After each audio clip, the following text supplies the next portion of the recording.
Bonjour, je suis Jean-René Rodrigue. Maintenant, dans ce troisième exercice du module 4, nous allons pousser encore un petit peu plus loin l'utilisation des métavues.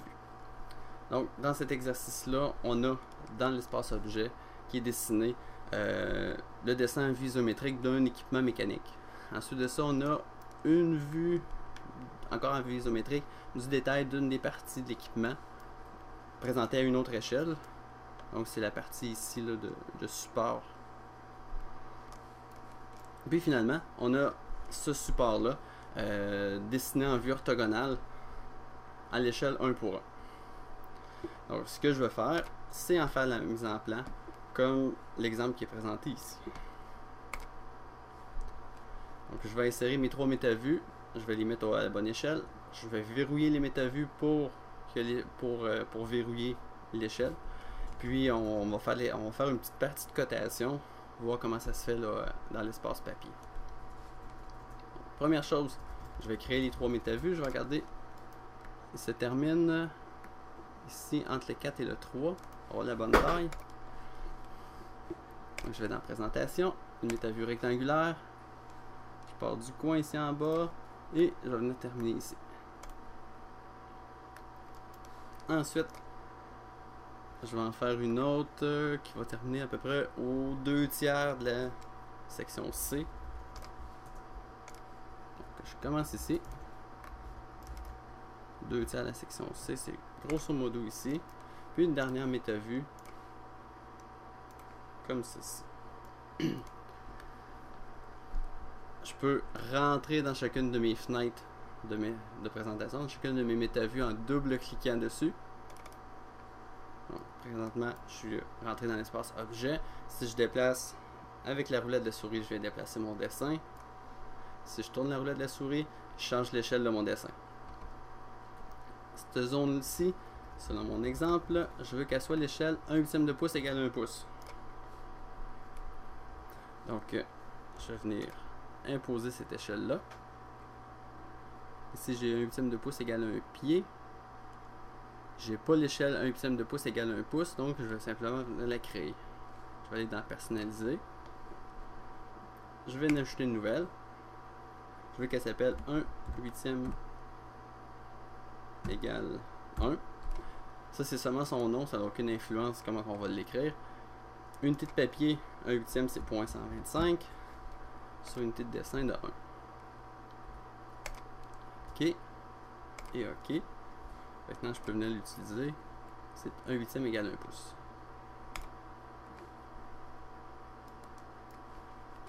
Ensuite de ça, ma seconde vue, qu'elle soit à l'échelle d'un quart de pouce égale 1 pouce.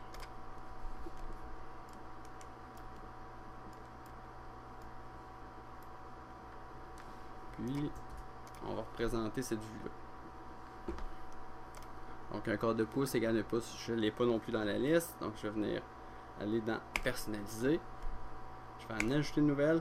Je vais l'appeler 1 quart de pouce égale 1 pouce. Donc, 1 quart d'unité, donc 0.25 égale unité sur le dessin. Je fais OK et je fais OK. Et je vais venir attribuer cette nouvelle échelle-là à cette vue-là du dessin. Dernière métavue, je veux l'échelle 1 pouce égale 1 pied. 1 pouce égale 1 pied, je l'avais déjà. Je vais simplement l'attribuer et je vais venir zoomer sur la bonne partie du dessin. Pour terminer, ce qui est étonnant avec l'utilisation des métavues comme ça, c'est du moment que je viens double-cliquer sur ma roulette ou que je viens déplacer avec la roulette, ça vient changer mon échelle, puis je suis obligé de toujours venir la réajuster. Donc je peux venir verrouiller ma métavue. Donc, en bas, là, dans le ruban du bas, vous avez un petit cadenas.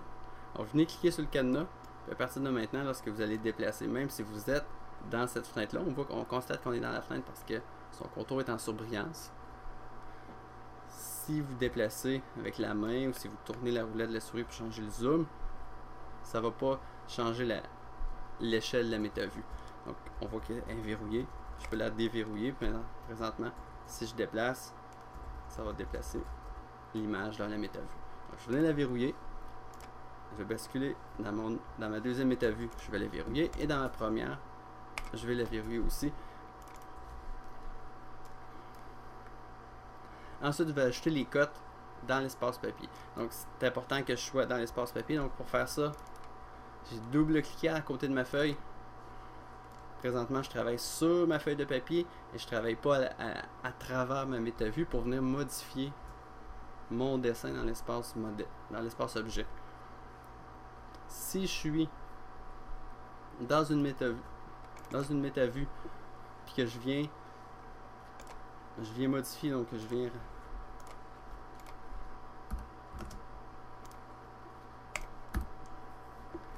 quand j'ai tracé ma croix, j'étais à travers ma métavue, donc je travaillais dans l'espace objet. Si je viens basculer ici dans l'espace objet, le X il est venu s'ajouter sur mon dessin.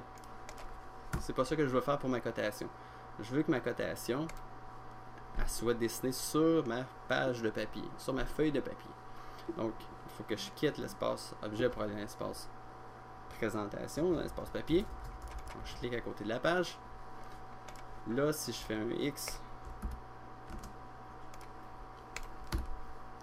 je peux prouver que j'ai bien dessiné sur la feuille de papier et non pas à travers la vue. En allant dans l'espace objet, je vois que le X, il n'est pas apparu. Donc, je vais effacer cette croix-là.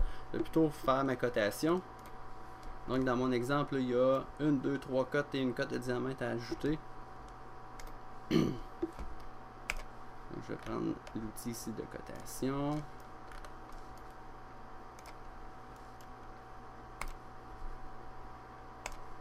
Si on n'avait pas verrouillé les métavues, c'est pratiquement impossible à travailler. Là.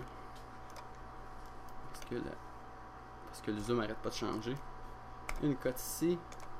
J'ai une cote de diamètre à ajouter sur le trou ici.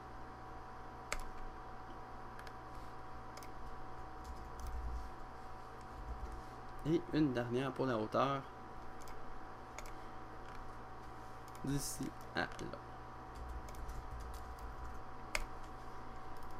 Et pour terminer, un des avantages de coter sur l'espace papier, donc c'est pas une méthode qui fait l'unanimité, mais l'éditeur du logiciel, c'est la méthode qui est recommandée par Autodesk, là, ceux qui fabriquent, qui éditent AutoCAD. Plusieurs personnes vous diront là, de coter dans l'espace modèle. Désavantage, je vais vous le montrer. Donc, je vais dans l'espace modèle, je fais ma cotation.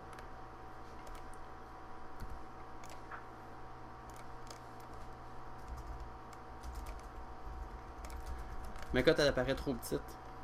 La valeur est bonne, mais la taille est trop petite. En fait, elle est 8 fois trop petite, étant donné qu'on avait utilisé l'échelle 1 huitième égale 1 pouce. Donc, on peut aller dans les paramètres de la cotation, venir changer la taille du texte, mais ça nous fait des opérations de plus. Tandis que si on vient coter sur le papier, la taille de la cotation va toujours être correcte. C'est la méthode là, qui est recommandée. Donc, maintenant c'est à votre tour. Je vous laisse faire l'exercice et on se rejoint ensuite dans l'exercice suivant.